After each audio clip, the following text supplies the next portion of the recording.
सांख्य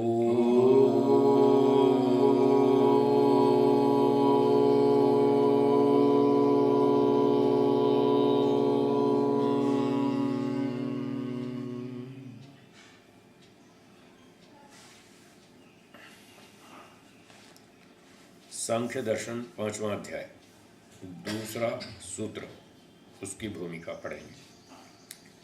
भवतु भवतु मंगलाचरणम मंगलाचरणम मंगलानाम मंगलानाम अहिंसा आदि अहिंसा आदि कर्मणाम कर्मणाम आचरणम आचरणम शिष्टाचारः शिष्टाचारः तथा च तन्मंगलानाम तन्मंगलानाम आचरणम आचरणम श्रुतिविहितम श्रुतिविहितम च।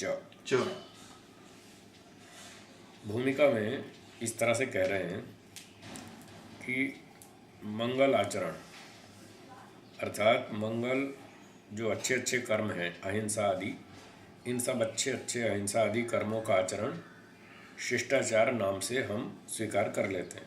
ठीक है, इसको हमने मान लिया, ये शिष्टाचार। और वो मंगल कर्मों का जो आचरण है वो श्रुति में भी बताया है, चलो ये भी मान लिया। परंतु 3 जो हेतु दिए थे ना, उन 3 में से एक हेतु पर यहाँ चर्चा होती है।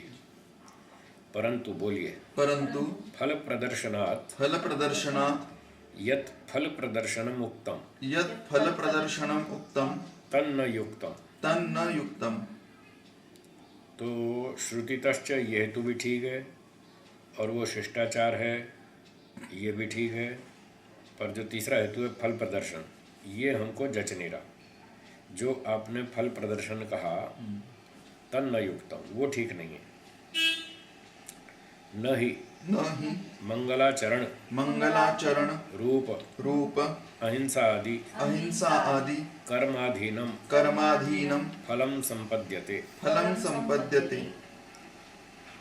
तो आपने जो फल की बात कही कि वो अच्छे अच्छे शुभ कर्म करें, अहिंसा सत्य आदि का पालन करें तो उससे अच्छा फल मिलता है, ये बात हमको नहीं जच रही कि वो कर्मों के आधार पर हमको फल मिलता है, ये नहीं जच रही।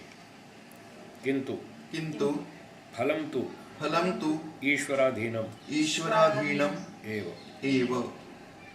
हमें तो ये जचती है कि फल तो ईश्वर की मर्जी पर है ना। जैसे अन्य संप्रदाय वाले मानते हैं भगवान जिसको चाहेगा स्वर्ग में डाल देगा, जिसको चाहेगा नरक में डाल देगा, उसकी मर्जी। हमारे करने से क्या होता है, ऐसा लोग कहते हैं। तो भगवान तो ईश्वर, कर्म का फल तो ईश्वर के अधीन है, वो जैसा चाहेगा वैसा देगा। तस्य अधिष्ठातृत्वे ही जीवात्मानः फलम भुंजते स ही फल प्रदाता। तो ईश्वर के अधिकार में ही जीवात्माएं अपना अपना फल भोगती हैं। वो बस अपनी मर्जी से फल देने वाला है, जिसको चाहे जैसा फल दे उसकी इच्छा है, हमारे कर्म से नहीं मिलता, ऐसा पूर्व पक्षी कह रहा है। ठीक है। उक्तम च यम कामये तम उग्रम कृणोमि तम ब्रह्माणम तम ऋषिम तम सुमेधाम। तो ऐसा वेद में कहा भी है। ईश्वर कहता है यम यम कामये तम उग्रम कृणोमि, जिसको मैं चाहता हूँ उसको तेजस्वी बना देता हूँ, बुद्धिमान बना देता हूँ। तम ब्रह्मांडम, उसको मैं ब्रह्मा बना देता हूँ, विद्वान बना देता हूँ। तम सुमेधाम, उसको तीव्र बुद्धि वाला बना देता हूँ, उत्तम स्मरण शक्ति वाला बना देता हूँ। जिसको मैं चाहता हूँ उसको मैं बनाता हूँ। तो वेद से तो यही पता चल रहा है कि ईश्वर की मर्जी है, वो हमारे कर्म से कुछ नहीं होगा, वो जो चाहे सो ही होगा। और अगला प्रमाण है इंद्रो विश्वस्य राजति शन्नो अस्तु द्विपदे शम चतुष्पदे। देखिए मंत्र में कहा है इंद्रो विश्वस्य राजति। इंद्र जो परमात्मा है वो सारे जगत का राजा है, जैसा करे सो ठीक है, उसके ऊपर कौन, उसको टोकने वाला कोई भी नहीं। इसलिए ईश्वर ही इस दुनिया का राजा है, इंद्र परमात्मा। और हम बस उससे इतना ही कह सकते हैं शन्नो अस्तु द्विपदे शम चतुष्पदे। हे भगवान, 2 पाँव वालों की भी रक्षा करना, 4 पाँव वालों की भी करना, सबको सुख देना, सबको शांति आनंद देना, बाकी उसकी मर्जी है, जो करे सो करे। यो विदधाति कामान कामान तत्कारणम, जो सबकी कामनाएं पूर्ण करता है वही इस जगत का मूल कारण है, बनाने वाला निमित्त कारण वही परमात्मा है। तो यहाँ भी कहा है कि सब परमात्मा ही सबकी कामनाएं पूरी करता है। कोई कर्म से फल मिल रहा हो ऐसा तो कहीं दिख नहीं रहा। सारे प्रमाणों में यही दिख रहा है कि ईश्वर की मर्जी है। ऐसी बात पूर्व पक्षी ने रखी। इस पर अब सिद्धांती उत्तर देता है। अत्रोच्यते सूत्र 2, न ईश्वराधिष्ठिते फल संपत्ति कर्मणा तत्सिद्धे। भाष्यम। ईश्वरस्य अधिष्ठितम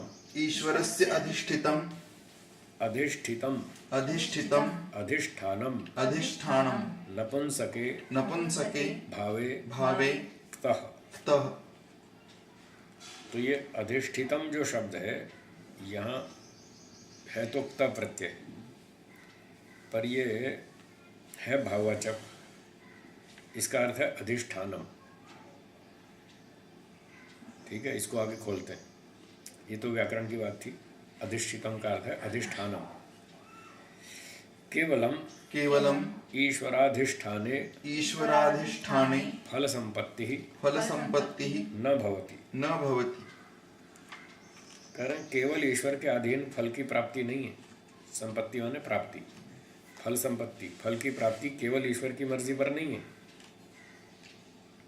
यतः कर्मणा तत्सिद्धे कर्मणा ही ईश्वराधिष्ठान सिद्धे। तो केवल ईश्वर की इच्छा से नहीं है कर्म फल व्यवस्था। वो जो फल देने का अधिकारी है ईश्वर, ये तो हम मानते हैं कि ईश्वर फल देने का अधिकारी है, पर वो अपनी मन मर्जी से नहीं है। उसका जो अधिकार है फल देने का वो हमारे कर्मों के आधार पर है। इसलिए का कर्मणा ही ईश्वराधिष्ठान सिद्धे। कर्म के द्वारा ही ईश्वर को अधिकार सिद्ध होता है देने का, ऐसे नहीं। जीवात्मनाम कर्मापेक्षम ही खलु ईश्वर अधिष्ठानस्य सिद्धिरस्ति न कर्मणा विना। जीवात्माओं के कर्मों के आधार पर ही ईश्वर को फल देने का अधिकार दिया गया है। जीवों के कर्मों के बिना ऐसे नहीं। ऐसे तो फिर अन्यायकारी हो जाएगा। जो मन में आए सो दे दे, किसी को अच्छा दे दे, किसी को बुरा दे दे, आधार कुछ भी नहीं कर्म का, तो अन्याय होगा। जबकि ईश्वर न्यायकारी है, इसलिए वो कर्म के आधार पर ही फल देता है। उक्तम यथा यदंग दाशुषे त्वम अग्ने भद्रम करिष्यसि। जैसा कि वेद में कहा भी है, यद अंग दाशुषे, हे अंग, ईश्वर को कह रहे हैं, हे अंग, हे प्रिय परमेश्वर, त्वम आप, त्वम अग्ने, हे ईश्वर ज्ञान स्वरूप ईश्वर, प्रिय ईश्वर, त्वम दाशुषे भद्रम करिष्यसि। जो दान देता है, दान आदि शुभ कर्म करता है, यज्ञ करता है, सेवा करता है, परोपकार करता है, अच्छे अच्छे काम करता है, दूसरों की सहायता करता है, रोगियों की मदद करता है, इस प्रकार से जो अच्छे अच्छे काम करता है, त्वम तस्य भद्रम करिष्यसि, आप उसका भद्र करेंगे ही, उसका कल्याण करेंगे ही। ये आपका पक्का नियम है, आपका संकल्प है। जो अच्छे काम करेगा उसको आप इनाम देंगे। तो इस वाक्य में पता चल रहा है कि जो कर्म करेगा उसको फल देगा ईश्वर। दाशुषे, हर एक को नहीं देगा। जो दान आदि कर्म करेगा उसको देगा।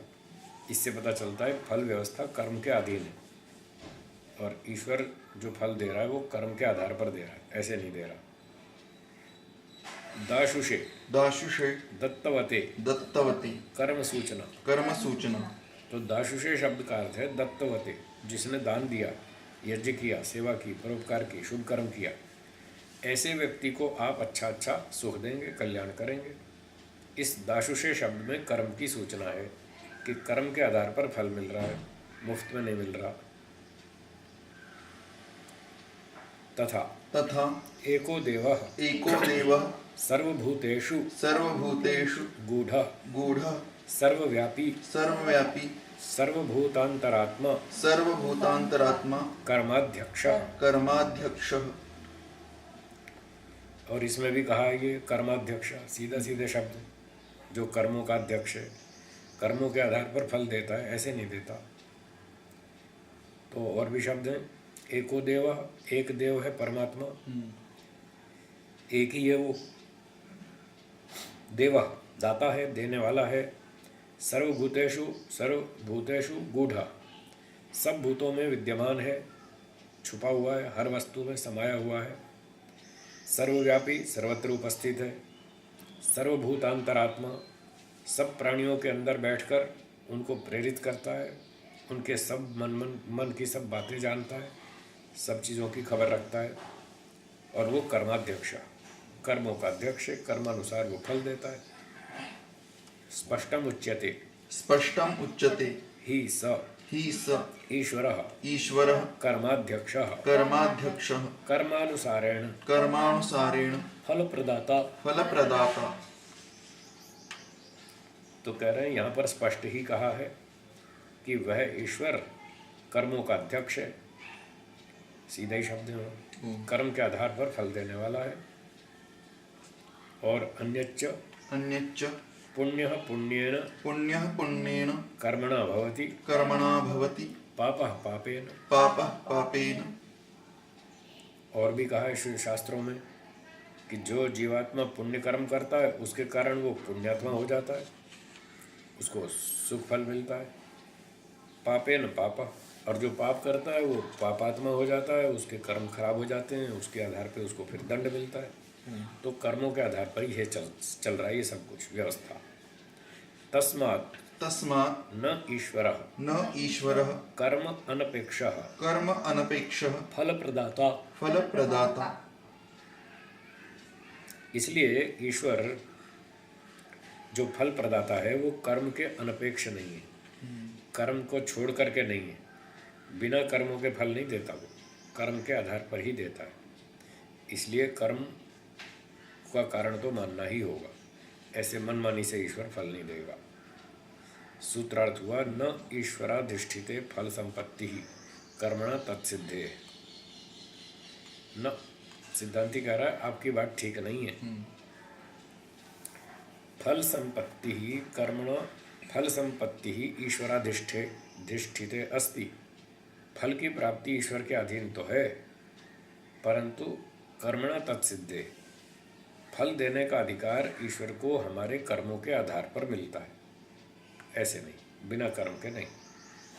तो सिद्धांत पक्ष यही हुआ कि कर्मानुसार ईश्वर फल प्रदाता है, फ्री में नहीं देता, अन्याय से नहीं देता, स्वार्थ से नहीं देता, पक्षपात से नहीं देता, राग द्वेष से नहीं देता, कोई अपनी मनमर्जी से नहीं देता, कर्मों के आधार पर देता है, तभी वो न्यायकारी माना जाएगा। ठीक है। अब भूमिका में पूर्व पक्षी कहता है पूर्व पक्षत्वेन उच्यते। तो फिर तीसरे सूत्र में पूर्व पक्षी बोलता है स्व उपकारात् अधिष्ठानम लोकवत्। भाष्यम ईश्वरः स्वामी स्वामी च स्वानां भवति। ईश्वर जो है वो स्वामी है, मालिक है, रक्षक है, अधिष्ठाता है, संचालक है। और स्वामी जो होता है वो अपनों का होता है, कोई स्व होना चाहिए तभी तो स्वामी बनेगा, स्व के बिना तो स्वामी कैसे बनेगा। तो स्वामी जो होता है वो किसी स्व का होता है, कोई अपनी चीज़ होती है, उसकी संपत्ति होती है, उसका वो मालिक होता है। तर्हि तस्य ईश्वरस्य ये सन्ति स्वरूपाः जीवात्मानः तेषाम् उपकारकरण उपकारकरण हेतोः तस्य ईश्वरस्य अधिष्ठातृत्वं भवतु लोकवत्। तो पूर्व पक्षी कह रहा है कि स्वामी तो किसी स्व का होता है, तो हम ऐसा समझते हैं कि उस ईश्वर के जो स्वरूप हैं, जो उसके अपने हैं, वो हैं जीवात्माएं। ईश्वर स्वामी है, जीवात्माएं उसका स्व है। तो उन स्वरूपी जीवात्माओं के उपकार के लिए, उनका उपकार करने के कारण से ईश्वर का अधिष्ठातृत्व हो जावे। लोकवत जैसे संसार में देखा जाता है। क्या देखा जाता है उसकी व्याख्या करते हैं। यथा लोके गृहपतेः परिवार स्वामिनः स्वान् भार्या पुत्रादीन उपकर्तुम् अधिष्ठातृत्वं भवति। जैसे यथा लोक में गृहपति का, परिवार के स्वामी का, भार्या पुत्रादीन उपकर्तुम अधिष्ठातृत्वं भवति, जो उसके स्व हैं, परिवार का जो मालिक है उसके जो स्व हैं, पत्नी है, पुत्र आदि हैं, उन सब के ऊपर वो अधिकारी होता है, घर का मालिक। और वो उनका उपकार भी करता है, पत्नी बच्चों का।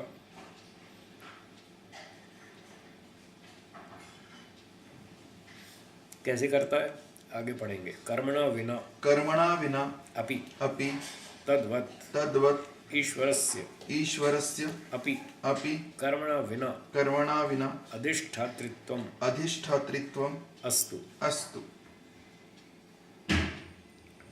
तो जैसे घर का मालिक अपने पत्नी बच्चों का उपकार करता है, उनको खिलाता है, पिलाता है, मकान, मोटर, गाड़ी, सुविधा सब चीज़ देता है, उनसे कोई मजदूरी थोड़ी करवाता है कि तुम इतनी मजदूरी करो तब खाना मिलेगा। वो तो बिना कर्म के ऐसे ही फ्री में देता है। जैसे घर का मालिक अपने परिवार बच्चों को फ्री में देता है, कोई मजदूरी नहीं करवाता, कोई कर्म नहीं करवाता, इसी तरह से वो ईश्वर भी कर्म के बिना ही अधिष्ठाता हो जाए उस परिवार स्वामी के समान। ऐसा मान लो, इसमें क्या दिक्कत है? ये पूर्व पक्षी ने कहा। ठीक है।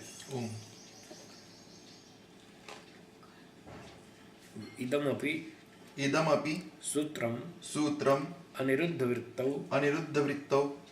विज्ञानभिक्षुभाष्ये च अन्यथा व्याख्यातम्।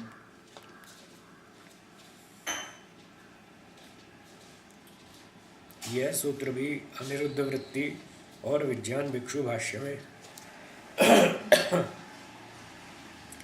ठीक से व्याख्यात नहीं हुआ, ठीक व्याख्या नहीं की उन्होंने इस सूत्र के भी। अत्र खलु पूर्वसूत्रस्थ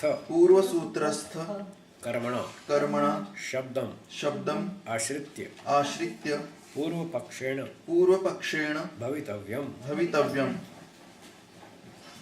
तो यहाँ इस सूत्र में भी पूर्व सूत्र में विद्यमान जो कर्मणा शब्द है उसके आधार पर ही यहाँ पूर्व पक्ष होना चाहिए। सही बात तो ये है, उन्होंने व्याख्या ठीक नहीं की दोनों ने। सूत्रार्थ स्व उपकाराद अधिष्ठानम लोकवत। ईश्वर जो है वो लौकिक उदाहरण के तुल्य, जैसे लोक में परिवार में माता पिता जो है मालिक, घर का मालिक, वो अपने पत्नी बच्चों को खिलाता पिलाता है, उनकी रक्षा करता है, सेवा करता है, और वो फ्री में करता है। कोई उनसे मजदूरी तो करवाता नहीं, भाई तुम इतनी मजदूरी करो तब खाना मिलेगा। जैसे वो अपने परिवार का उपकार करता है और फ्री में करता है, कर्मों के आधार पे नहीं करता। इतनी बड़ी बड़ी संपत्ति लोग बच्चों को दे देते हैं फ्री में, तो ईश्वर भी तो हमारा माता पिता है, वो हमको नहीं देगा क्या फ्री में? वो हमसे क्यों मजदूरी करवाता है कि तुम काम करो फिर दूंगा? इसलिए ईश्वर भी लौकिक मनुष्यों के समान मुफ्त में हमको दे देगा, हमारा उपकार कर देगा, कर्म हमसे नहीं करवाएगा। ऐसा पूर्व पक्षी ने कहा। तो ईश्वर के द्वारा जो हमें फल मिल रहा है वो सब कर्म निरपेक्ष है, बिना ही कर्मों के ऐसे फ्री में मिल रहा है, ऐसा पूर्व पक्षी है। सिद्धांति आगे इसका उत्तर देगा, पर अभी सिद्धांति से पहले 2 सूत्र और हैं पूर्व पक्षी के जी। वो और अपनी बात आगे बढ़ा रहा है। तत्रैव तत्रैव पूर्व पक्षे पुनः उच्यते। तो इसी विषय में पूर्व पक्ष में फिर और अगली बात कही जाती है अगले सूत्र से।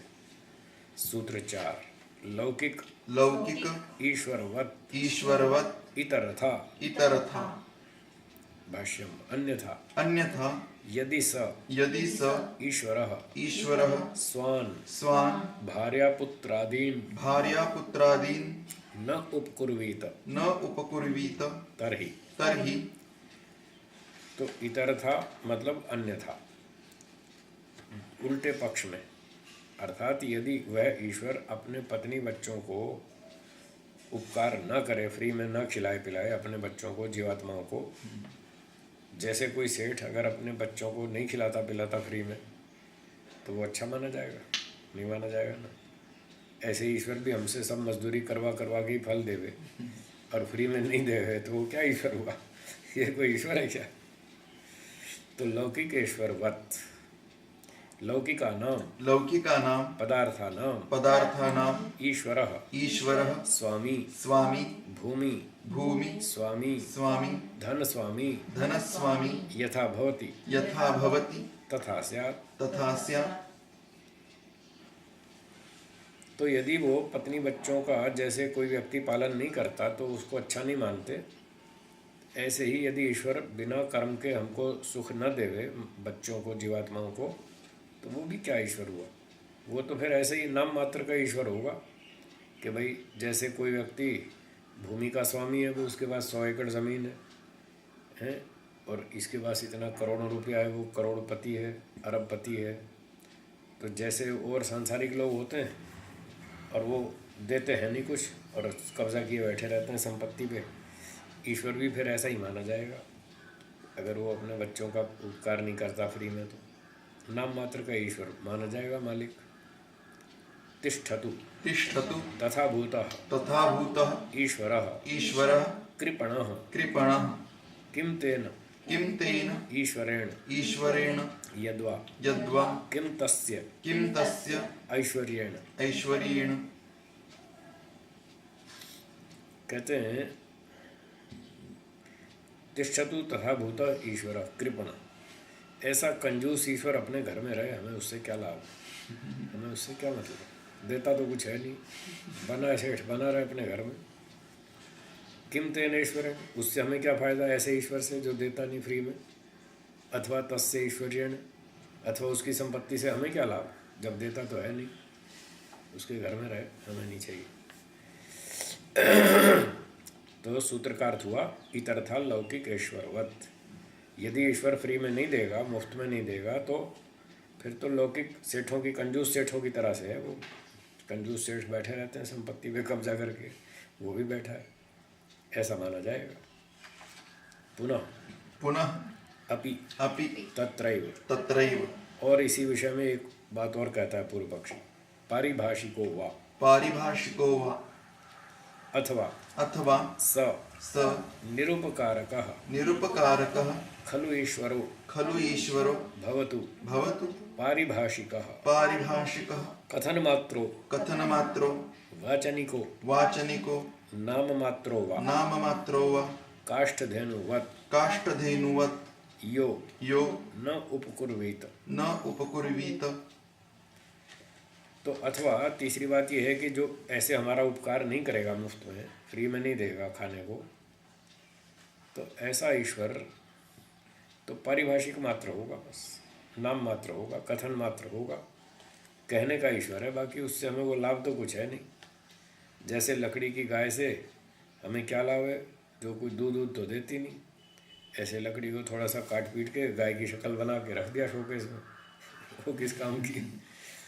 तो ऐसे वो भगवान तो शो पीस हो जाएगा, बस सेठ बना हुआ है, शो पीस देता है, कुछ है नहीं, लकड़ी की गाय के समान व्यर्थ होगा।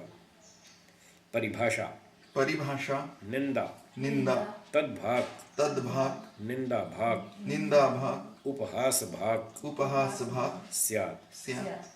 यहाँ परिभाषा शब्द से तात्पर्य है निंदा, मजाक उड़ाना।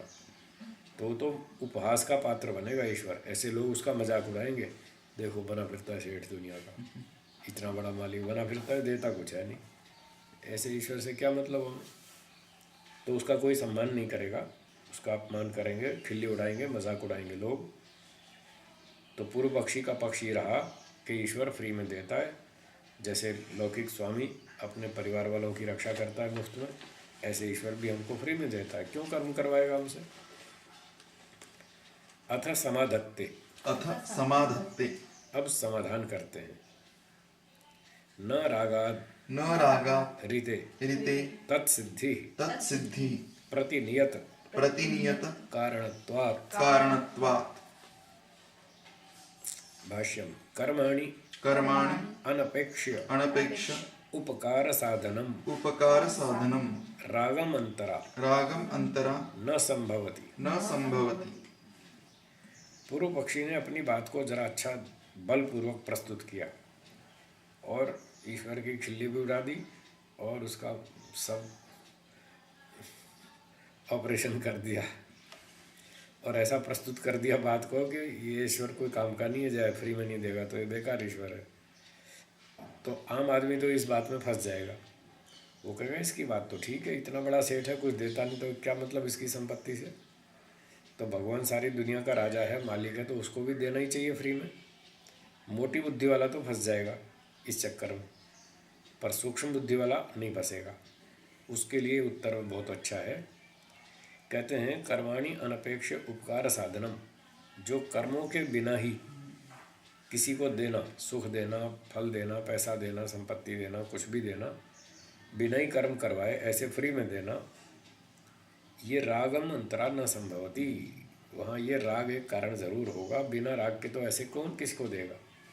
पड़ोसी को क्यों नहीं देते हैं, और दूसरे व्यक्ति को क्यों नहीं देते, अन्य प्रांत वाले को क्यों नहीं देते, विदेशी को क्यों नहीं देते फ्री में, उससे राग नहीं है। और अपने अड़ोस पड़ोस वालों या बच्चे को, परिवार वाले को, पत्नी को क्यों देते हैं, उससे राग है इसलिए देते हैं फ्री में। तो राग के बिना ये संभव नहीं है कि व्यक्ति बिना घी कर्म के फ्री में देता जाए, और राग के बिना संभव नहीं है। एक स्वामी जी महाराज राग भी कारण है और दूसरा प्रारब्ध भी है ना उसका पूर्व। हाँ वो भी कारण है, वो तो उसके लेने में कारण है, यहाँ देने की बात चल रही है। स्वामी जो है घर का पति, गृहपति, वो अपने पत्नी बच्चों को क्यों खिला रहा है, वो क्यों खिला रहा है, ये चल रही बात। उसको राग है इसलिए खिला रहा है। पाकिस्तान वालों से कोई राग नहीं इसलिए उसको नहीं खिलाता, चीन जापान वालों से कोई राग नहीं उनको नहीं खिलाता, जिनसे राग है उसको खिलाता है। चलो फिर भतीजा है उससे भी थोड़ा राग है तो भतीजे को भी खिला देगा, पर 20 मकान बाद वाले बच्चे को नहीं खिलाएगा, उससे कोई राग नहीं। तो राग कारण है जिसकी वजह से फ्री में खिला रहा हूँ। कर्म अनपेक्षित उपकारे रागः प्रतिनियत कारणम अनिवार्य कारणम अस्ति। बिना ही कर्म करवाए ऐसे उपकार करने में, मुफ्त में खिलाने में राग प्रतिनियत कारण है, अर्थात अनिवार्य कारण है, निश्चित कारण है, उसके बिना वो नहीं दे पाएगा। तस्मात् कर्मापेक्षम तस्य ईश्वरत्वम। तो क्या ईश्वर में राग है? ईश्वर में राग नहीं, इसलिए कहा कर्मापेक्षम तस्य ईश्वरत्वम। इसलिए ईश्वर जो कर्मों का फल देने वाला है, जो कर्म फल प्रदाता है, वो कर्म के आधार पर ही देता है, उसमें राग नहीं है। राग होता तो बिना कर्म के भी दे देता। ईश्वर में राग नहीं है इसलिए तो मस्त रहता है। कोई कितनी भी गाली दे, कोई कितने भी घोटाले करे, कोई कितने भी अच्छे काम करे, ईश्वर को कभी ना किसी से राग होता है ना कोई द्वेष होता है। जब व्यक्ति उल्टे काम करता है ईश्वर दंड देता है, और जब अच्छे काम करता है तो इनाम देता है। दंड देते समय द्वेष नहीं करता और इनाम देते समय राग नहीं करता, वो तो न्याय करता है। इसने अच्छा काम किया, न्याय कहता है इसको इनाम दे दो, दे दिया। इनाम देने पर भी, अच्छे काम होने पर भी ईश्वर को उसमें राग नहीं होता। ये बड़ी विचित्र बात है, ये बहुत बढ़िया बात है। और ऐसा ही हमको भी करना है, मनुष्यों को भी। कोई अच्छा काम करे उसको इनाम देंगे, इनाम दिलवा देंगे, पर उसमें राग नहीं करेंगे। दे भी देंगे, दिलवा भी देंगे, फिर भी उसमें राग नहीं करेंगे, क्योंकि बंधन समाज ज्ञातो ही राग इति, वात्स्यायन भाष्य में न्याय दर्शन में लिखा है कि राग का दूसरा नाम है बंधन। अगर राग कर लिया तो बंध गए, फंस जाएंगे। और जहाँ बंधन होता है वहाँ अविद्या निश्चित होती है, अविद्या के कारण ही बंधन होता है। तो ईश्वर तो सर्वज्ञ है, उसमें अविद्या है नहीं, इसलिए वहाँ अविद्या न होने से राग नहीं आएगा, राग न होने से बंधन नहीं होगा, इसलिए ईश्वर सदा प्रसन्न रहता है, मस्त रहता है। ऐसा ही हम भी करेंगे तो हम भी मस्त रहेंगे, प्रसन्न रहेंगे, राग से बचे रहेंगे। तो सूत्रार्थ हुआ न रागाद्रिते तत्सिद्धि, राग के बिना मुफ्त में उपकार करने की सिद्धि नहीं हो सकती। प्रतिनियत कारणत्वात्, मुफ्त में खिलाना पिलाना और आदि आदि सेवा करना उसका निश्चित कारण राग है। ईश्वर में राग है नहीं, इसलिए ईश्वर फ्री में नहीं देता।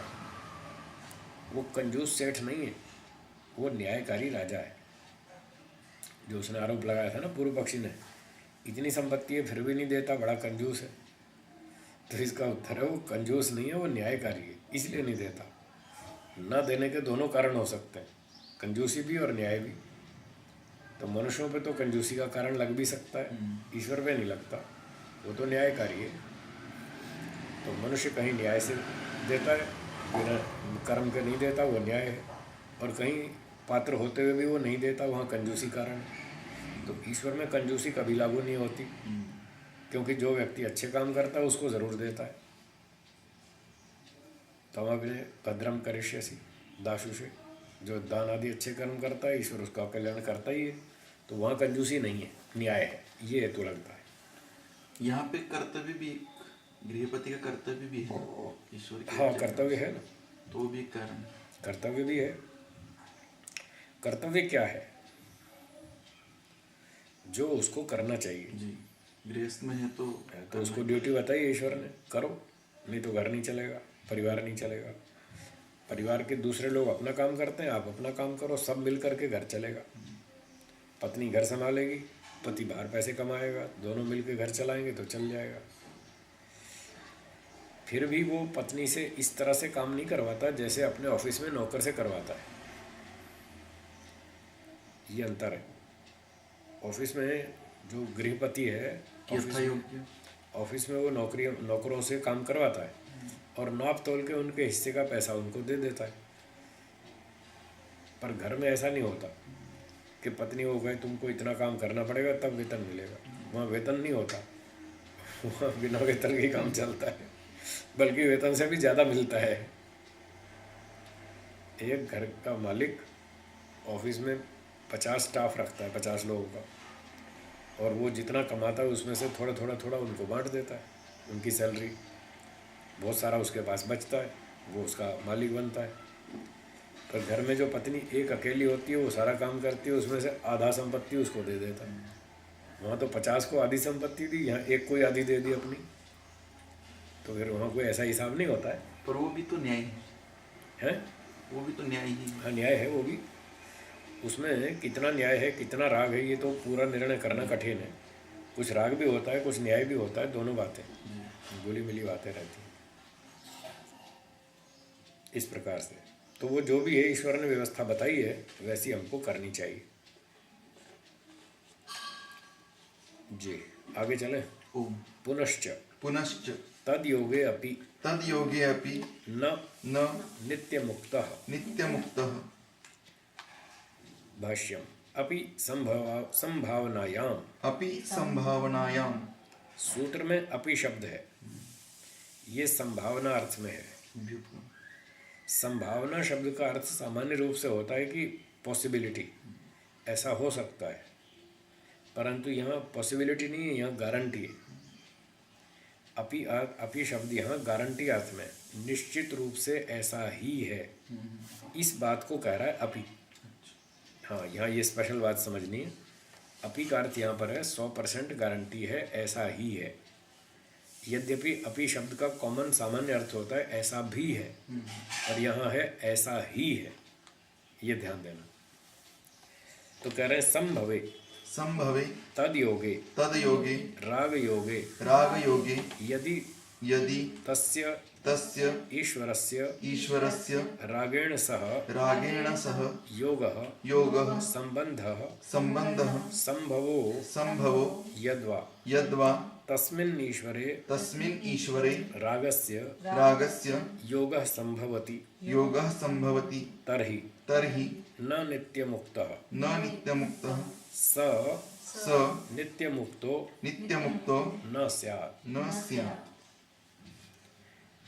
कहते हैं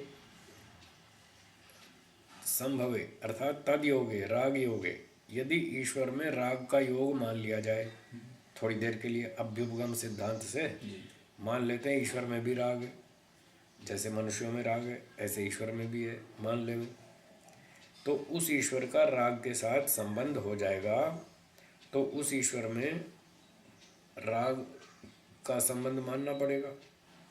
तो राग मान लेने पर फिर एक नई समस्या आ जाएगी, वो नित्य मुक्त नहीं रहेगा, क्योंकि बताया था ना राग और बंधन एक ही बात है। अगर राग हो गया तो ईश्वर भी बंध गया, जबकि ईश्वर तो नित्य मुक्त है, पहले अध्याय में बताया था नित्य मुक्त, वो सदा ही मुक्त रहता है, कभी बंधन में आता ही नहीं। और यदि बंधन में आ गया ईश्वर तो फिर वो दुखी भी होगा, क्योंकि जो बंधन में होता है वो दुखी होता है, जो स्वतंत्र होता है वो सुखी होता है। ईश्वर राग में फंस गया, किसी वस्तु के राग में फंस गया तो वो दुखी हो जाएगा, उस वस्तु के छूट जाने पर, खो जाने पर, नष्ट हो जाने पर, टूट फूट जाने पर, अथवा इच्छा विरुद्ध कार्य करने पर फिर उसको दुख होगा कि ये मेरी बात नहीं मानता, मैं इसके लिए इतनी तपस्या करता हूँ, ये मेरी बात नहीं सुनता, तो उसको भी दुख भोगने पड़ेंगे। क्या ईश्वर दुखी होता है? नहीं होता। इसका अर्थ है उसमें राग नहीं है। अब राग नहीं है तो फिर फ्री में नहीं देगा, वो न्याय से देगा। तो ये हो गया स नित्य मुक्तो न स्यात्, वो नित्य मुक्त नहीं रहेगा।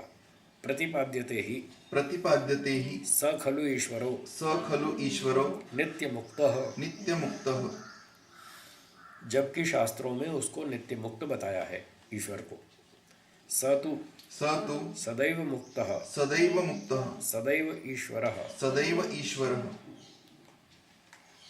तो ये व्यास भाष्य में योग दर्शन में कहा है, ईश्वर तो सदा ही मुक्त रहता है, सदा ही दुनिया का मालिक रहता है, कभी वो बंधन में आता नहीं, कभी किसी के अधीन होता नहीं।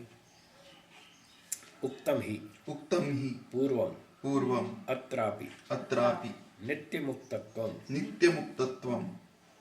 और इस दर्शन में भी पहले अध्याय में ये बात कही जा चुकी है, नित्य मुक्तत्वम, ईश्वर सदा मुक्त है, कभी बंधन में नहीं आया। सूत्रार्थ है तद योगे अपि न नित्य मुक्तः। यदि ईश्वर में राग का संबंध मान लिया जाए तो निश्चित रूप से वो सदा मुक्त नहीं रहेगा, ये दोष आएगा, जबकि वो सदा से मुक्त है, इसलिए राग नहीं माना जा सकता ईश्वर में। पक्षांतरम निराकरोति। अब और अन्य पक्ष का खंडन करता है सूत्रकार। ये पक्ष तो पूरा हो गया, अब एक नया पक्ष शुरू होगा। सूत्रार्थ प्रधान शक्ति योगात् चेत संगापत्ति।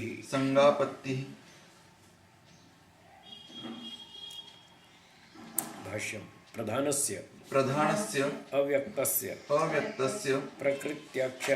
प्रकृत्याख्यस्य या शक्ति भोग प्रदान प्रवृत्ति तया सह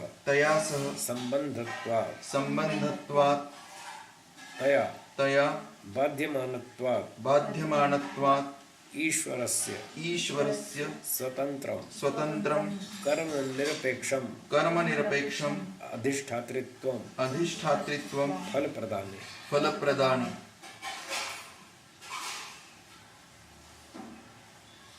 प्रधान प्रकृति का ही नाम है, उसका नाम प्रकृति भी है, प्रधान भी है। प्रधान क्यों कहते हैं? प्रकर्षेण धानम आधानम अस्य जगतः भवति अस्मिन्निति। अच्छी तरह से सारा जगत इसमें टिकता है, ये सारे जगत को धारण करती है, इसलिए इसका नाम प्रधान है। अच्छी तरह से धारण करती है। अगर मूल प्रकृति ना हो तो जगत को कौन धारण करेगा, कौन बनाएगा? मट्टी ना हो तो घड़ा कैसे बनेगा? तो मट्टी कारण द्रव्य है, वो प्रधान है और कार्य उसका घड़ा है, उसको वो धारण करती है। ऐसे ही प्रकृति जगत को धारण करने से उसका नाम प्रधान है। तो प्रधान जो कि अव्यक्त है, प्रकृति नाम वाली है, उसकी एक भोग, उसकी एक शक्ति है। वो शक्ति क्या है? भोग प्रधान प्रवृत्ति। वो जीवात्माओं को भोग देने की प्रवृत्ति वाली है। प्रकृति में ये आदत है कि वो जीवात्माओं को कुछ न कुछ भोग देती रहती है। अपना खाओ पियो घूमो फिरो सब देखो सुनो, प्रकृति जीवात्माओं को देती रहती है कुछ न कुछ। तो इससे इस भोग देने की जो प्रवृत्ति है प्रकृति में, उससे परमात्मा संबद्ध हो जाता है, ऐसा पूर्व पक्षी कह रहा है। और वो कहता है तया बाध्यमानत्वात्, वो प्रवृत्ति ईश्वर को बाध्य करती है, उस पर दबाव डालती है कि तुम सृष्टि बनाओ जीवात्माओं के लिए, मुझे इनको खिलाना पिलाना, मुझे अंगूर खिलाना है, संतरे खिलाना है, तरबूज खिलाना है, तुम बनाओ सृष्टि। ऐसे वो परमात्मा पे प्रेशर मारती है। ऐसा किसी का पूर्व पक्ष है, मत है अपना। तो उससे बाधित होने के कारण, दबाव पड़ने के कारण ईश्वर का स्वतंत्र कर्म निरपेक्ष अधिष्ठातृत्व फल प्रदान में है या नहीं है? कर्म निरपेक्ष है। तो ये पूर्व पक्षी कह रहा है कि ईश्वर बिना ही कर्मों के प्रकृति के दबाव से जीवात्माओं को फल देती रहती है, ऐसा एक पक्ष है।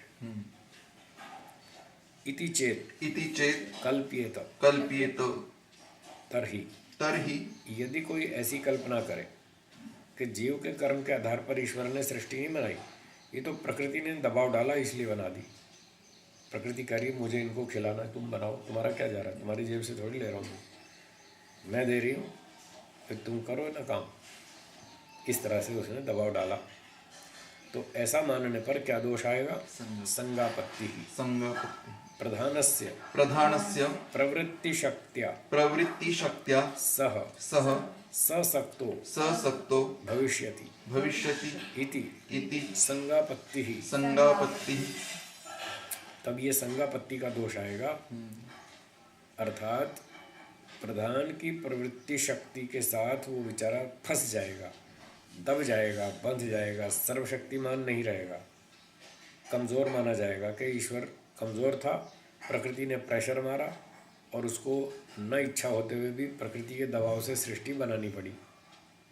जैसे हम मनुष्यों में देखा जाता है, एक कमज़ोर आदमी होता है, दूसरा आदमी उसको ब्लैकमेल करता है, तू ये काम कर नहीं तो ठोकूंगा। कहता है अच्छा बाबा तू ठोक मत, मैं करता हूँ तेरा काम। उससे डर के काम कर देता है। ऐसे प्रकृति से भी ईश्वर डरपोक माना जाएगा और प्रकृति के दबाव से डर करके वो सृष्टि बना देगा। ऐसा मानना तो दोषयुक्त है। ईश्वर तो किसी से डरता नहीं, किसी से दबता नहीं, किसी से कमज़ोर नहीं, वो सर्वशक्तिमान है, किसी की ऐसे सुनता नहीं मनमानी बातें। इसलिए ऐसा मानना गलत है जो पूर्व पक्षी मान रहा है।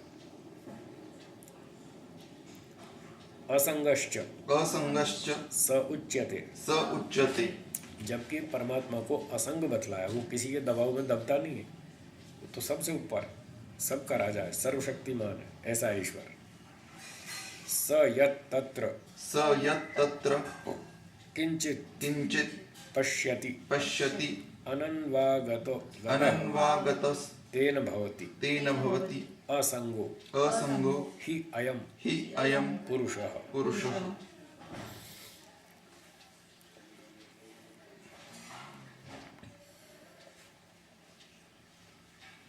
असंगश्च स उच्यते, ईश्वर के बारे में कहा है वो असंग है, किसी से दबता नहीं, किसी के प्रेशर में नहीं आता। यत् तत्र किंचित पश्यति स अनन्वागतस्तेन भवति, जो कुछ भी वो वहाँ पर देखता है वो उससे असंबद्ध रहता है, अप्रभावित रहता है, उससे वो दबता नहीं, प्रभावित नहीं होता। क्यों? असंगो ही अयम पुरुषः, ये सबसे अलग रहता है, सबसे बलवान है, सबसे पृथक रहता है, सर्वशक्तिमान है, कोई इसको दबा नहीं सकता। इसलिए ईश्वर को तो न दबने वाला बताया। सूत्रार्थ प्रधान शक्ति योगात चेत संगापत्ति। यदि ऐसा माना जाए कि जीवात्मा के कर्मों के बिना ही ईश्वर ने जगत बनाकर जीवात्माओं को दिया और प्रकृति के दबाव से बना करके दिया, ऐसा यदि माना जाए तो संगापत्ति नामक दोष आएगा। ईश्वर को भी डरपोक मानना पड़ेगा, कमज़ोर कायर मानना पड़ेगा कि प्रकृति उसको धमकाए और उसको मानना ही पड़ जाए, फिर तो ऐसा मानना पड़ेगा, जबकि ऐसा है नहीं ईश्वर, इसलिए ऐसा मानना गलत है। पुनः पुनः अपर पक्षम निराकरोति। फिर अगले पक्ष का खंडन करते हैं। सत्ता मात्रात चेत सर्वैश्वर्यम। भाष्यम अस्ति ही प्रकृति तो भिन्ना चेतन सत्ता तस्य ईश्वरस्य यद्वा प्रकृति भिन्ना चेतना ही ईश्वर सत्ता। कहते हैं अस्ति ही प्रकृति तो भिन्ना चेतन सत्ता ईश्वरस्य। प्रकृति से एक अलग अस्तित्व है ईश्वर का, अथवा यूं कहो प्रकृति से भिन्न ईश्वर की सत्ता उससे अलग है। दो अलग अलग चीज़ें, प्रकृति अलग है, ईश्वर अलग है, ऐसा है। सत्ता मात्रात सत्ता सद्भावात तस्याह सत्तायाः स्वधर्मवत्वेन भवितव्यमेव तच्च स्वधर्मवत्वं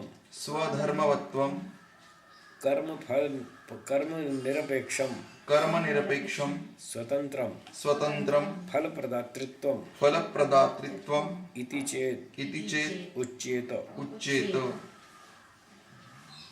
कहते हैं यदि ऐसा कोई कहे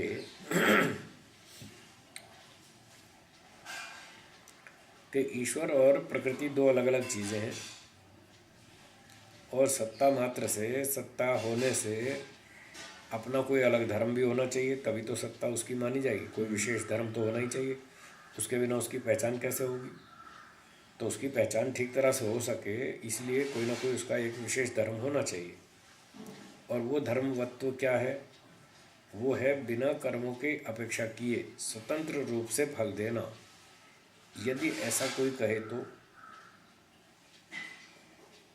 और ऐसा जो कह रहा है उससे क्या अर्थ निकल रहा है कि वो सत्ता मात्र से ही फल दे रहा, मतलब ईश्वर का अपना अस्तित्व है, इतने मात्र से ही वो फल दे रहा, कोई कर्म की जरूरत नहीं है, कर्म की अपेक्षा नहीं है, बस सत्ता मात्र है, इतने मात्र से ही फल दे रहा है।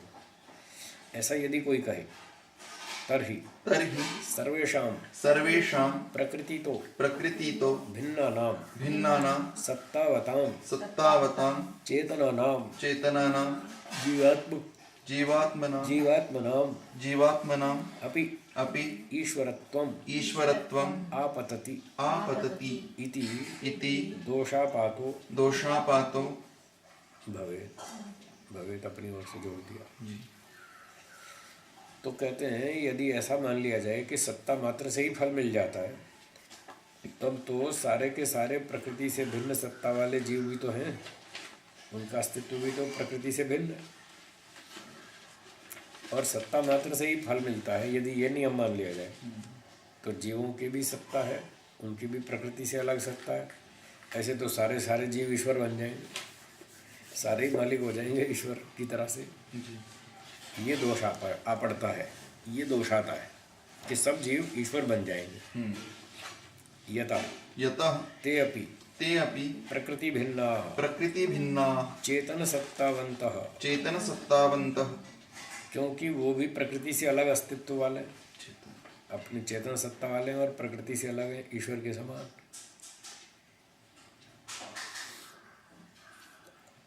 ततः स्वयमेव ईश्वरम अनपेक्ष्य भोगम भोक्ष्यन्ते। तब तो सारे ईश्वर बन जाएंगे और फिर इस ईश्वर की भी ज़रूरत नहीं रहेगी जिसकी लोग सम्मान पूजा कर रहे हैं आज। इसकी कोई ज़रूरत ही नहीं रहेगी, अपना फल स्वयं ही ले लेंगे, वो सारे ईश्वर हो जाएंगे, मालिक हो जाएंगे। तस्मात् कर्म निरपेक्षम ईश्वरस्य फल संपत्तौ न अधिष्ठातृत्वम। इसलिए सार क्या निकला कि कर्मों के आधार के बिना ही ईश्वर फल देने में अधिकारी नहीं है।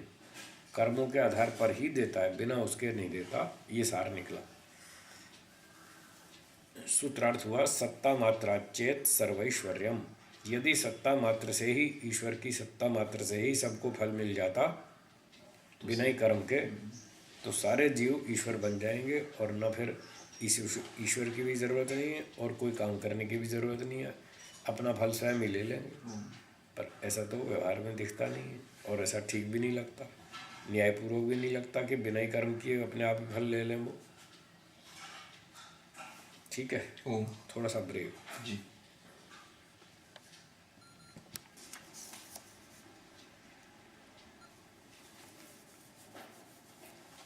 दसवां सूत्र। तथा भूतस्य कर्म निरपेक्ष फल प्रदातुः ईश्वरस्य प्रमाण अभावात् न तत्सिद्धि। कहते हैं उस तरह का जो कर्म निरपेक्ष फल प्रदाता ईश्वर हो, मतलब बिना ही कर्मों के फल देने वाला हो, ऐसे ईश्वर की तो कोई सिद्धि होती नहीं किसी भी प्रमाण से, प्रमाण ही नहीं है इस विषय में। भाष्यम। तथा भूतस्य कर्म निरपेक्ष फल प्रदातुः ईश्वरस्य सिद्धिर्नास्ति प्रमाण अभावात् प्रत्यक्ष प्रमाण अभावात्। तो उस तरह के ईश्वर की सत्ता सिद्ध नहीं होती जो बिना ही कर्मों के फल देता हो, इस विषय में कोई प्रत्यक्ष प्रमाण नहीं है। यहाँ जो प्रमाण अभावात् शब्द है वो खास तौर से प्रत्यक्ष के विषय में कहा है कि इस विषय में कोई प्रत्यक्ष प्रमाण नहीं है। हमें कहीं दिखता नहीं कि ईश्वर फ्री में दे रहा हो, मुफ्त में दे रहा हो, बिना कर्म के फल दे रहा हो, ऐसा कहीं दिखता नहीं हमको, प्रत्यक्ष प्रमाण नहीं है। न ही प्रत्यक्षम कश्चित् ईश्वरो जनेश्वरः कर्म निरपेक्षः पुरस्कारं दंडं वा कस्मैचित् प्रयच्छति। तो कहीं पर भी प्रत्यक्ष हमको ऐसा नहीं दिख रहा।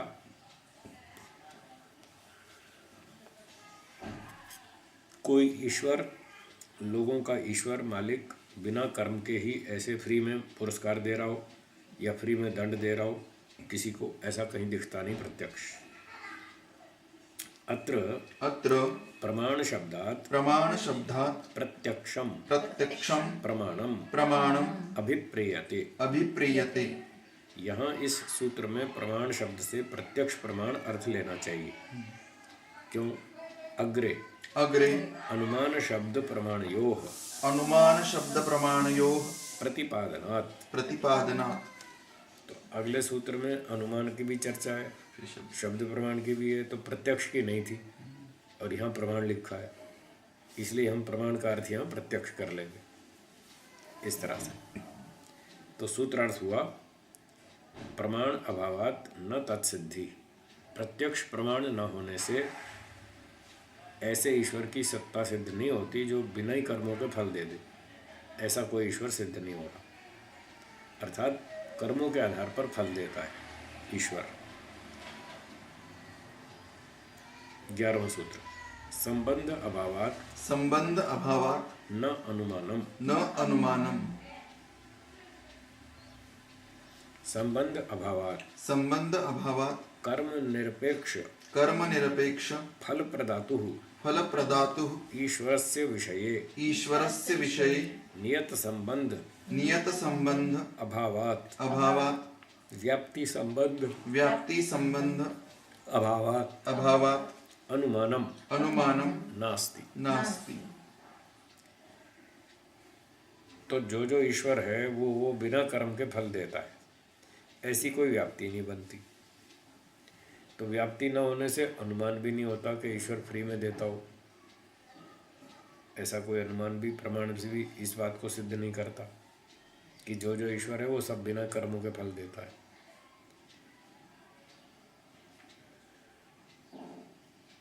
इसलिए अनुमान भी नहीं होता इस बात का। तो पंक्तिकार क्या हो गया? संबंध अभावात कर्म निरपेक्ष फलदाता ईश्वर के विषय में निश्चित संबंध का अभाव होने से, अर्थात व्याप्ति संबंध का अभाव होने से इस विषय में अनुमान प्रमाण भी नहीं है। तो सूत्रार्थ यह बनेगा कि इस विषय में कोई अनुमान प्रमाण नहीं है।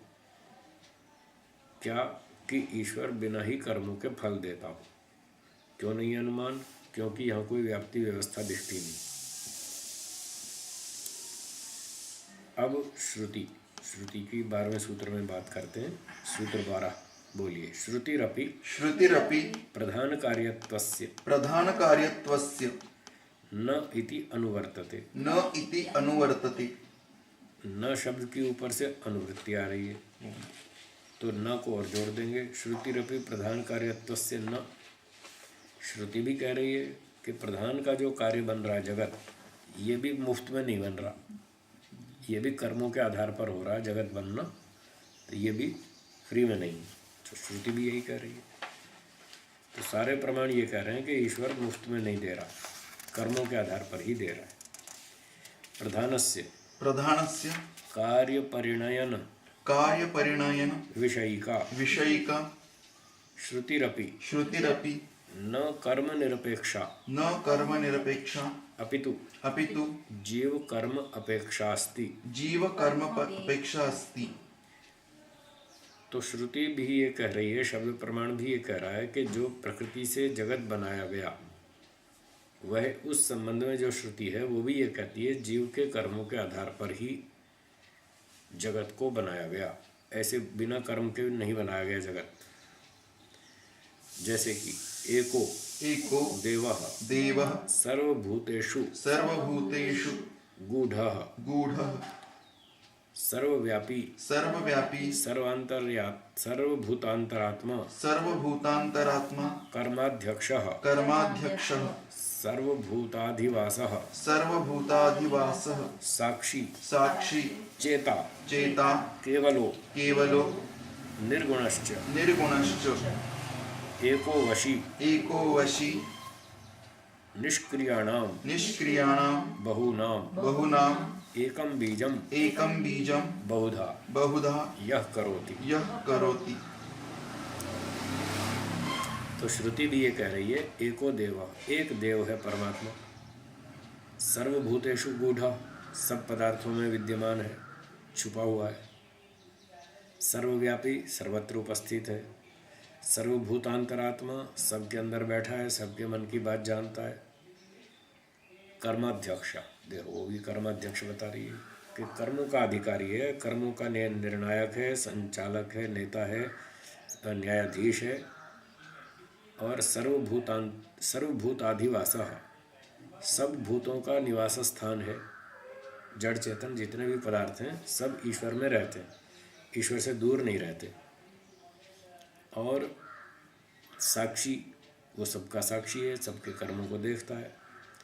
चेतन है, केवलो अकेला है, निर्गुणश्च, सत्वादि गुणों से रहित है, उसमें प्राकृतिक गुण कुछ भी नहीं है। फिर एको वशी, एक ही है वो, सब जगत को वश में रखता है। निष्क्रियाणाम बहुनाम एकम बीजम बहुधा यह करोति, निष्क्रिय बहुत से जो बीज हैं उन सबका एक ही वो वश में करने वाला है, सत्वरजतम का। और एक बीज को, प्रकृति को जो बहुत रूप बना देता है, जगत रूप बना देता है। यहाँ लाखों करोड़ों प्रकार की चीज़ें ईश्वर ने बना रखी हैं, मूल बीज एक ही था प्रकृति, उससे ये सारा जगत विस्तार से बना दिया। फिर कहते हैं ये हो गया तो ये कर्माध्यक्ष तो पहले से बता ही दिया कि वो कर्मों का अध्यक्ष है, फ्री में नहीं बनाता। स ईश्वरः कर्माध्यक्षः सन् एकं बीजं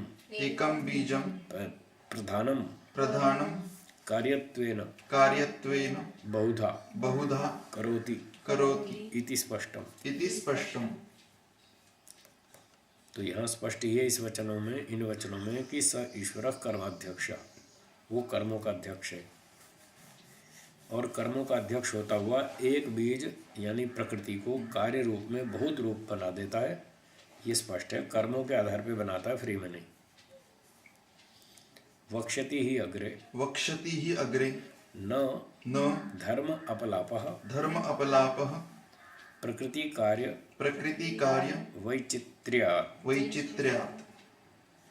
तो आगे सूत्रकार कहेंगे ही इस बात को कि वह ईश्वर कर्मों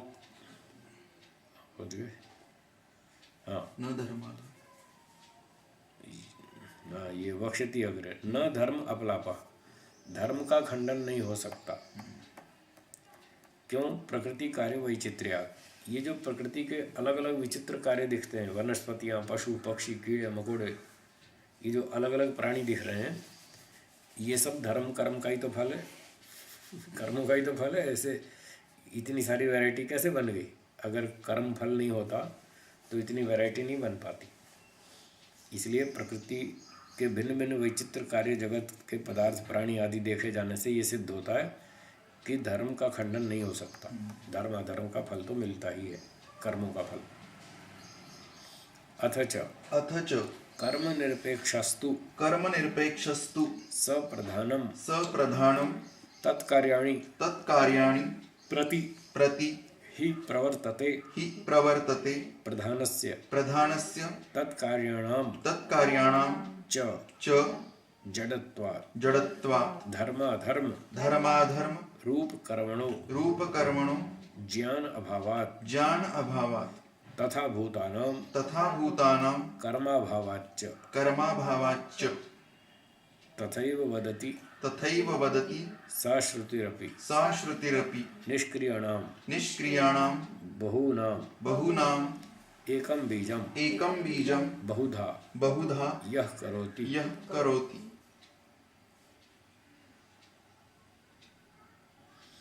कह रहे हैं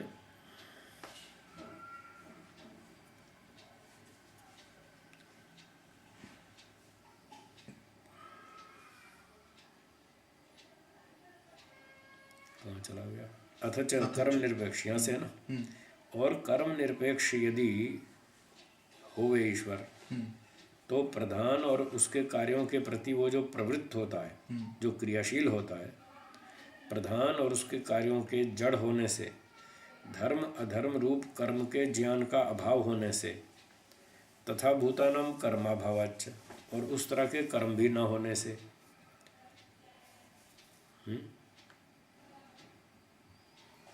यानी धर्म धर्म रूप कर्म का ज्ञान का अभाव रहेगा प्रकृति में। प्रकृति तो जड़ है,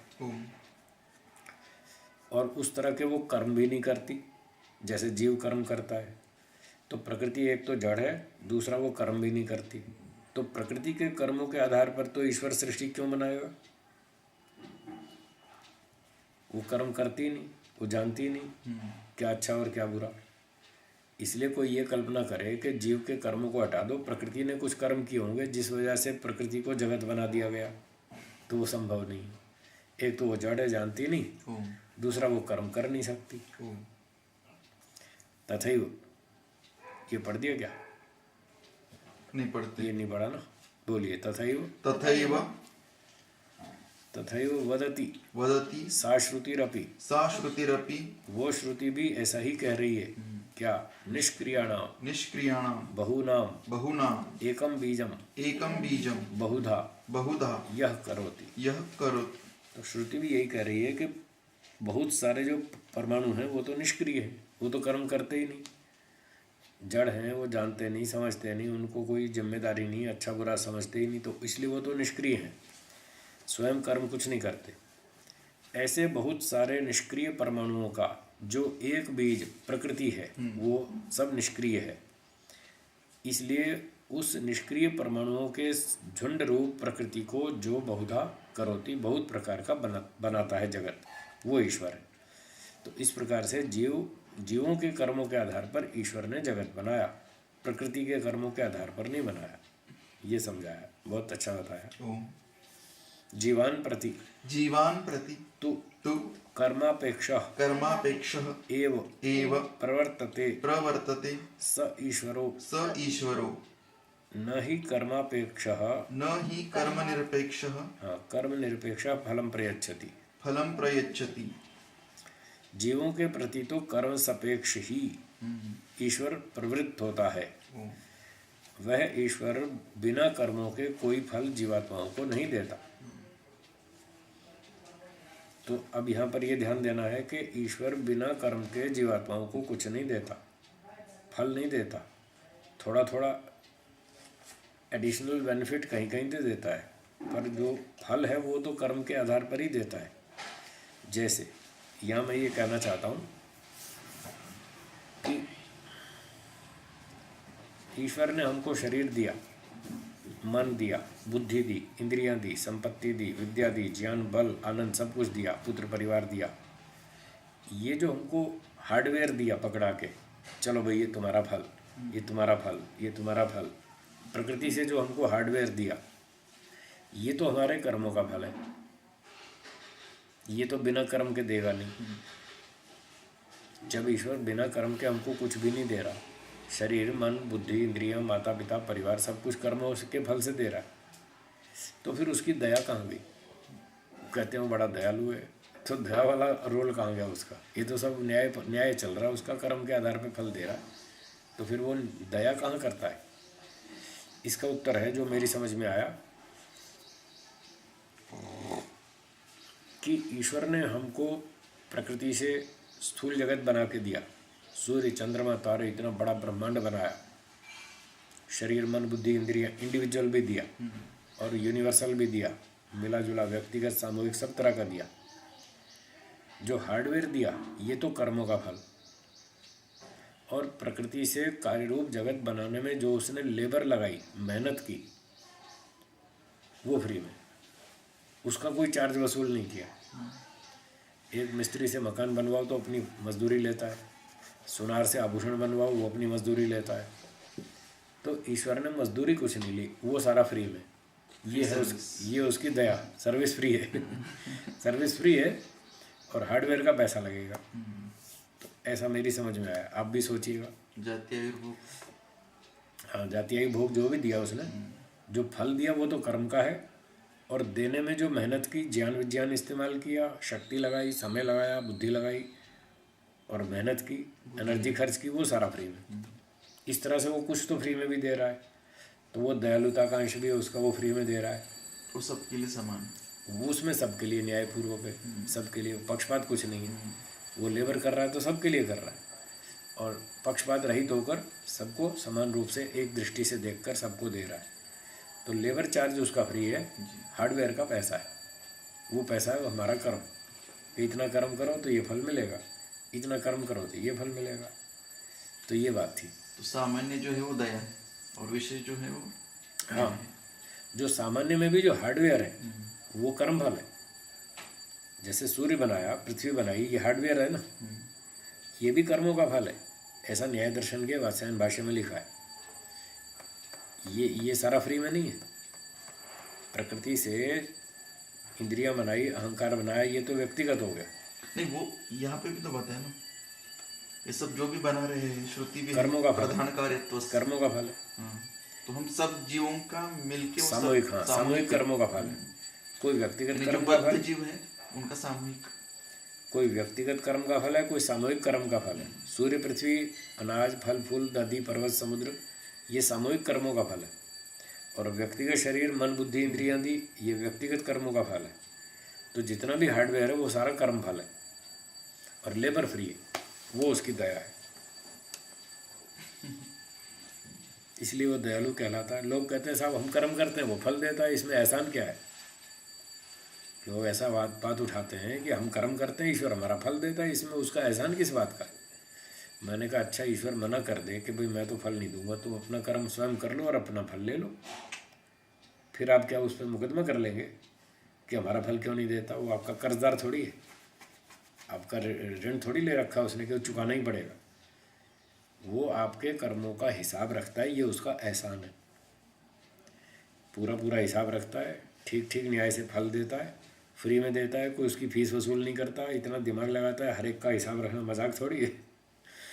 कहीं भी गड़बड़ नहीं करता, कहीं मिस एंट्री नहीं होती, भाई एक का कर्म दूसरे के अकाउंट में डाल दे, उसका कर्म उसके अकाउंट में डाल दे, ऐसा भी नहीं है। कोई गलती नहीं है, बिना गलती के सबका अकाउंट रखना, बराबर न्याय से फल देना, ठीक समय पर देना, लाखों करोड़ों साल तक उसको याद रखना, जब तक कर्मफल निपट नहीं जाए तब तक उसको याद रखना, ये कोई मजाक थोड़ी है। इस सारे काम की वो जरा भी फीस नहीं लेता, ये फ्री में है, ये दया, इसलिए उसका एहसान है, वो एहसान मानना चाहिए। उसके लिए भले ही वो छोटा सा काम हो, पर अपने लिए तो बहुत बड़ी, हमारे लिए तो बहुत बड़ी चीज़ है, हमारे हिसाब से तो बहुत ऊँची चीज़ है। वो इतनी बड़ी चीज़ है, हमारी न्याय चल रहा है, पूरा हिसाब से मिल रहा है सारा कुछ, कहीं भी गड़बड़ नहीं हो रही है, हमारे लिए तो बहुत बड़ी चीज़ है। उसके लिए भले ही छोटा सा काम हो, वो उसकी वो जाने, हमारा तो उसने भला कर दिया, इसलिए हमको तो उपकार मानना ही पड़ेगा, उसका मानना ही चाहिए, तो फिर हमारी बुद्धि ठीक चलेगी। तो ये बात चल रही थी, बीच में आ गई कुछ प्रासंगिक। तो यहाँ कह रहे थे, जीवान प्रतितु कर्मापेक्षा एवं प्रवर्तते स ईश्वर न ही कर्म निरपेक्षा फलम प्रयच्छति। जीवों के प्रति तो कर्म के आधार पर ही वो फल देता है, बिना कर्म के वो फल नहीं देता। अतएव प्रधानस्य कार्यरूपे परिणामम् अपि जीवकर्मापेक्षः सन एव करोति इति अपि सिद्धम। तो इसलिए प्रधान का जो कार्य रूप में परिणाम है, जो जगत बनाना है, प्रकृति से जगत को बनाया, ये भी जीव के कर्मों के आधार पर ही उसने किया है सारा काम, ये सिद्ध हुआ, बिना कर्मों के कुछ नहीं बनाया। अत्रापि प्रमाण अभावात् न तत्सिद्धि इति सूत्रात् प्रस्तुत सूत्र पर्यंतम अनिरुद्ध विज्ञान भिक्षुभ्याम ईश्वर खंडनम कृतम। यहाँ इस प्रसंग में भी उन दोनों ने फिर ईश्वर का खंडन किया।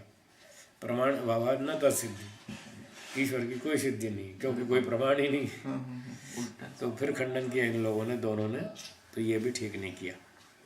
महदाश्चर्यम यत् ताभ्याम पूर्वमेव प्रमाण प्रसंगे ईश्वरा सिद्धे इति सूत्रेण ईश्वरस्य खंडनं कृतम् एव अत्रापि तथा करणं तयोर अर्थविधानम सूत्र नैरर्थक्यम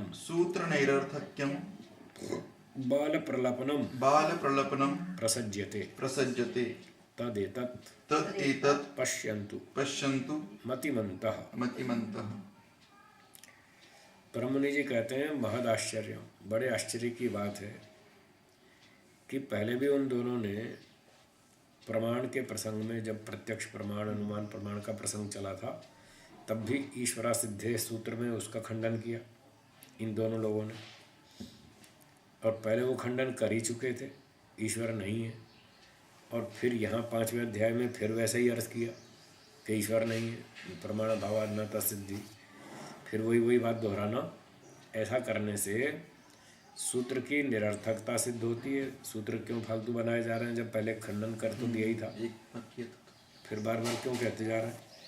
एक तो सूत्र बनाना व्यर्थ सिद्ध होता है उनके व्याख्यान में, और दूसरा बच्चों वाली बात है, वही बात बार बार रिपीट करे जा रहे हैं। बच्चे ने कहा माँ से, माता जी खाना दे दो, माँ ने कहा हाँ बेटा देती हूँ, फिर वो कहता माता जी खाना दे दो, माँ ने कहा सुन तो लिया, कह तो दिया, दे तो रही हूँ, तो चुप तरह शांति बैठ, शांति रख, अभी देती हूँ। फिर कहता माता जी खाना दे दो। तो बच्चों वाली बात है, खामखा कोई रट्टा मारे जा रहा है। तो इस बात को बुद्धिमान लोग देखें, भाष्य में देखें।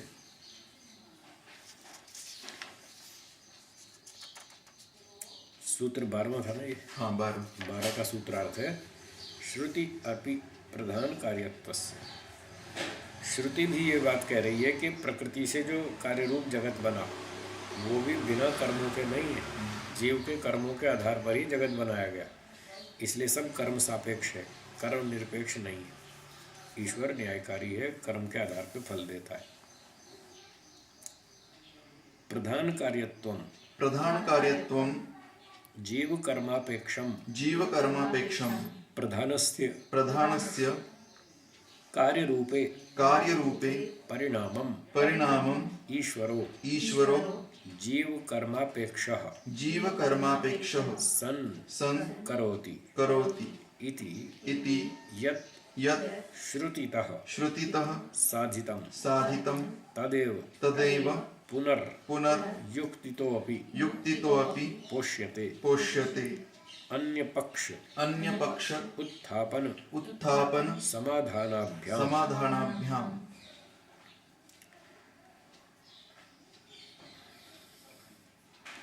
प्रधान का जो कार्य बनाया जगत, ठीक है, वो जीव के कर्मों के आधार पर हुआ। सारा जगत बनाया जीव के कर्मों के आधार से बनाया, और प्रधान का कार्य रूप में परिणाम जो किया गया परिवर्तन, वो ईश्वर जीव के कर्मों के आधार पर वो करता है। ये बात जो अभी श्रुति से सिद्ध की गई, उसी को फिर युक्तियों से पुष्ट किया जाता है, अन्य पक्ष को उठा करके और उसका समाधान करके। इस प्रक्रिया से इसी बात को आगे और पुष्ट करते हैं। सूत्र 13 न अविद्या शक्ति योगो निःसंगस्य। भाष्यम यदि उच्येत प्रधान कार्यत्वम न जीव कर्मापेक्षम किंतु तत्र कारणम अविद्या शक्ति योगः। कोई व्यक्ति ऐसा कहे यदि उच्येत कि प्रकृति को जो कार्य रूप में परिवर्तित किया गया, ये जीवों के कर्मों के आधार पर नहीं किया, किंतु उसका कारण अविद्या शक्ति का योग है। यानी एक कल्पना है अविद्या की, जो हम मिथ्या ज्ञान अविद्या कहते हैं वो नहीं, एक अलग अविद्या शक्ति है। इस मान्यता को लगभग ये वेदांती लोग मानते हैं, अद्वैतवादी वेदांती, वो इस तरह से मानते हैं एक अविद्या है। तो वो क्या करती है, वो ईश्वर पे दबाव डालती है। जैसे अभी प्रकृति ने दबाव डाला था, ऐसे एक अलग अविद्या है जो ईश्वर को दबाव डालती है, और वो कहती है तुम जगत बनाओ, चलो जगत बनाओ। ईश्वर को प्रेशर मारती है वो अविद्या। तो इसमें उस अविद्या का शक्ति को सृष्टि का कारण बताया जा रहा है कि वो अविद्या शक्ति का योग, यानी उसका दबाव ईश्वर पे पड़ता है, और फिर ईश्वर उसके दबाव से सृष्टि को बनाता है। अविद्या शक्ति संबंधात् स ईश्वरः प्रधानम कार्यरूपे परिणमयेत् इति न युक्तम। तो सिद्धांती कहता है ये बात आपकी उचित नहीं है कि कोई अविद्या शक्ति हो और वो ईश्वर पे दबाव डाले और फिर ईश्वर को सृष्टि बनानी पड़े उसके प्रेशर में। ऐसा कहना ठीक नहीं। क्यों? यतो ही ईश्वरो निःसंगो। कारण वही है कि ईश्वर निःसंग है, किसी से दबता नहीं, किसी के प्रेशर में आता नहीं, किसी से कमज़ोर नहीं, कोई उसको डरा नहीं सकता, धमका नहीं सकता, ब्लैकमेल नहीं कर सकता कि तू कर और मैं तुझे ठोकूंगा। ऐसा ईश्वर को कोई दबाने धमकाने वाला नहीं है। निःसंगस्य च न अविद्या शक्ति संबंध।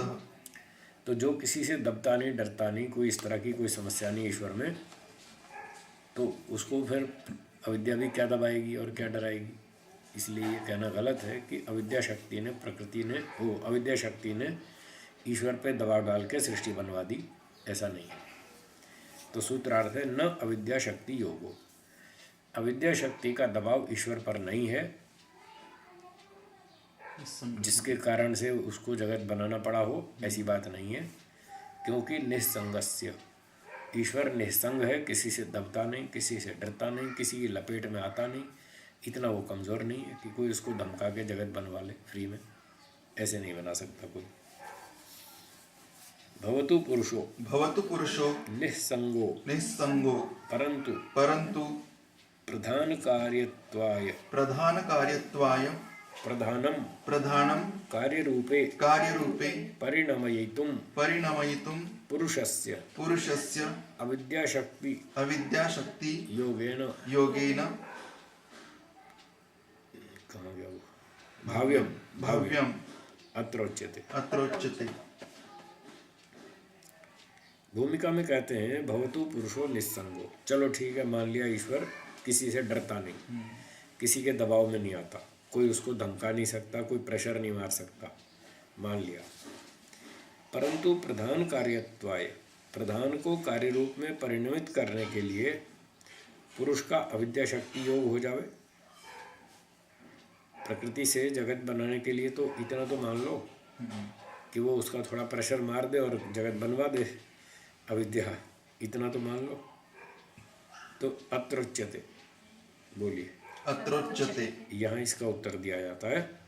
एक सूत्र 14, तद योगे तत्सिद्धौ अन्योन्य आश्रयत्वम, ये दोष आएगा, अन्योन्य आश्रय दोष आएगा। इनकी मान्यता ये है, अन्योन्य आश्रय दोष दिखाने में ये इनकी मान्यता है पूर्व पक्षी की, कि पहले अविद्या ने परमात्मा पे दबाव डाला सृष्टि बनाने के लिए, और तब परमात्मा ने सृष्टि बना दी, एक काम हो गया। फिर दूसरी अन्योन्य आश्रय दोष वाली विरोधी बात यह है कि जब सृष्टि बन गई तब उसमें अविद्या पैदा हुई, ये दोष आ रहा है, ये दोष आ रहा है।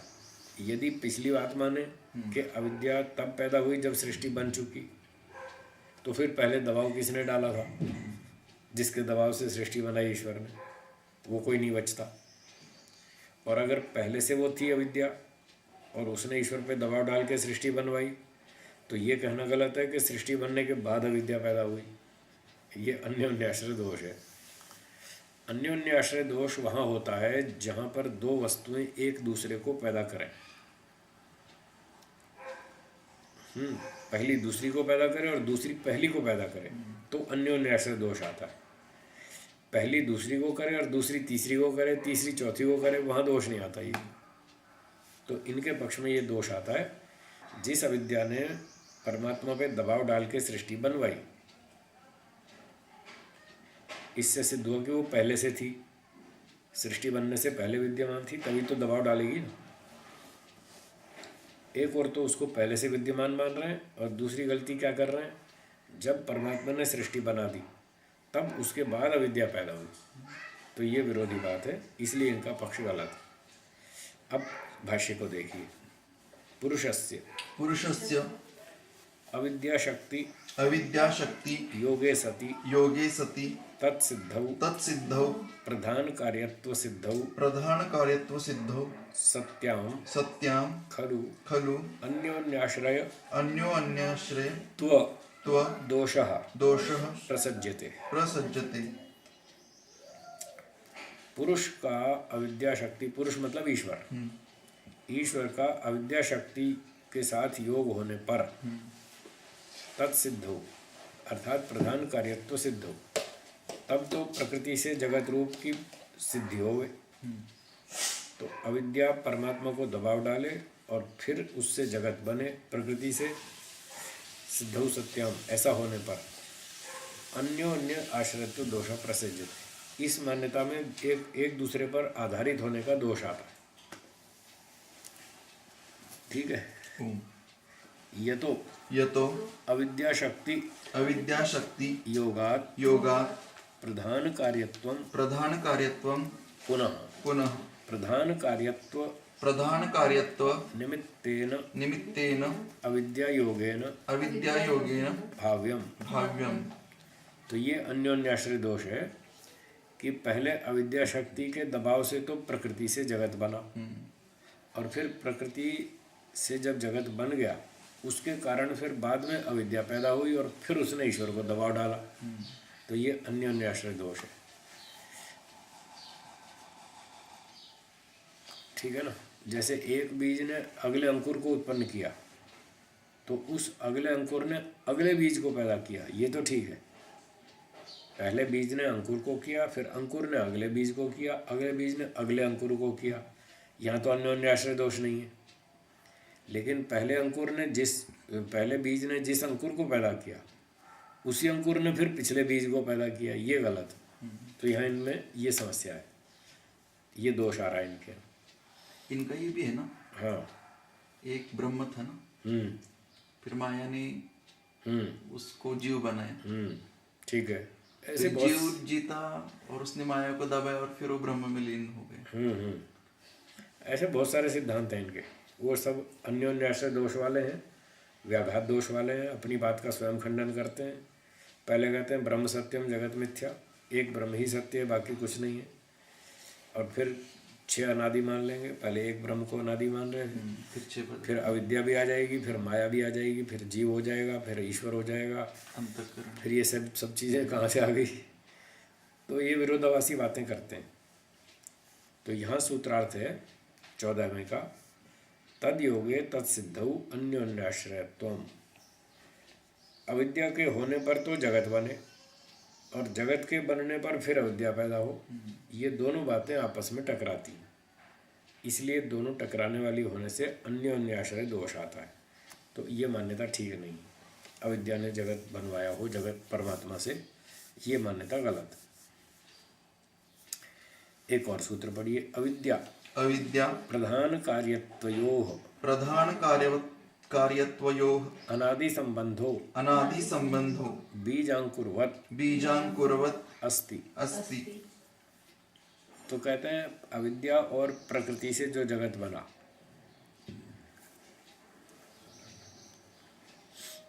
इनका जो संबंध है आपस में वो बीज और अंकुर के समान है। मतलब अभी 14वें सूत्र में सिद्धांती ने आरोप लगाया था ना अन्योन्याश्रय दोष, ये उसका स्पष्टीकरण कर रहा है कि अन्योन्याश्रय दोष नहीं है। क्यों नहीं है? वो अपने पक्ष में सफाई दे रहा है कि अविद्या ने प्रकृति से जगत बनवा दिया, अविद्या ने तो जगत बनवा दिया और जगत ने फिर आगे अविद्या पैदा कर दी। बताओ इसमें क्या दोष है? जैसे एक बीज से अंकुर हुआ, अंकुर से फिर अगला बीज हुआ, तो इसमें तो कोई दोष नहीं है। इसलिए हमारे पक्ष में कोई दोष नहीं, आप खामखा झूठा आरोप लगा रहे हैं। तो ये बीज और अंकुर के समान इनका आपस में संबंध है। जैसे बीज से अंकुर और अंकुर से बीज, फिर बीज से अंकुर, फिर अंकुर से बीज। तस्मात् अन्योन्याश्रयत्वम् दोषयुक्तम् इति अत्र उच्यते। तो आपने जो कहा कि बीज अंकुर के समान है, इसलिए इसमें अन्योन्याश्रय दोष नहीं है। तो अब इसका उत्तर सुनिए। इसका उत्तर देते हैं, न बीजांकुरवत् सादि संसार श्रुते। तो ये कहते हैं, आप जो बीज अंकुरवत उदाहरण दे रहे हैं, ये उदाहरण ठीक नहीं है आपका। क्यों ठीक नहीं है? भाष्य पढ़ते हैं। अविद्या प्रधान कार्यत्वयोः अविद्या संसारयोः खलु बीजांकुरवत् अनादि संबंधो नास्ति। सिद्धांती कह रहा है कि अविद्या और कार्य जगत का, प्रधान से जो कार्य जगत बना, इन दोनों का, अविद्या और संसार का बीज के और अंकुर के समान संबंध नहीं है जैसा आप कह रहे हैं। ऐसा नहीं है। क्यों? सादि संसार श्रुते सादि संसारस्य श्रुतौ प्रतिपादनात् श्रुति में तो ऐसा बताया गया है कि संसार सादी है, आदि सहित है, स आदि सादी, आदि सहित है, आरंभ वाला है। आप कह रहे हैं अनादि है, जबकि शास्त्र में लिखा है कि वो संसार सादी है। संसारो न अनादि, संसारो न अनादि, किंतु किंतु आदिमान, आदिमान, संसारो अस्ति, संसारो अस्ति इति इति श्रुतिर्वदति। श्रुतिर्वदति। तो कहते हैं संसार कोई अनादि थोड़ी है, संसार तो आदिमान है, आरंभ वाला है, संसार है ऐसा श्रुति बता रही है। इयम विसृष्टि, इयम विसृष्टि, यत आबभूव, यत आबभूव। तो कहते हैं ये जो विविध प्रकार की सृष्टि है, ये जिससे उत्पन्न हुई उसका नाम ईश्वर है। निमित्त कारण ईश्वर है, उपादान कारण प्रकृति है। तो ये तो उत्पन्न हो रहा है। आप तो कह रहे थे कि अनादि है, अनादि कहाँ है? और अगली बात, द्यावा भूमि, द्यावा भूमि जनयन, जनयन देव एकः, देव एकः। और एक देव परमात्मा ऐसा है जिसने द्यावा और भूमि आदि सब पदार्थों को उत्पन्न किया। यहाँ तो उत्पत्ति बता रहा है और आप कह रहे हैं अनादि है, इसलिए गड़बड़, आपके व्याख्यान में गड़बड़ है। सूत्रार्थ, न बीज अंकुरवत, ये जो बीज और अंकुर के समान जगत की व्यवहार रचना नहीं है, जैसा कि पूर्व पक्षी कह रहा है कि अविद्या ने तो जगत बनवा दिया और फिर जगत में फिर अविद्या बन गई और वो फिर उससे जुड़ गई ब्रह्म से। तो ऐसा कहना गलत है। संसार के आदि सहित सुनाई देने से संसार तो उत्पन्न हुआ, वो अनादि नहीं है, इसलिए बीज अंकुर के समान अनादि उदाहरण देना गलत है। ठीक है, एक बार ओम का उच्चारण करते हैं।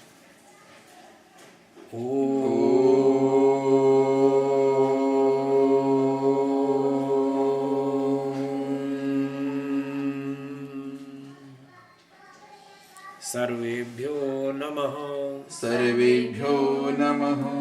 सबको सादर नमस्ते जी, सबको सादर नमस्ते जी।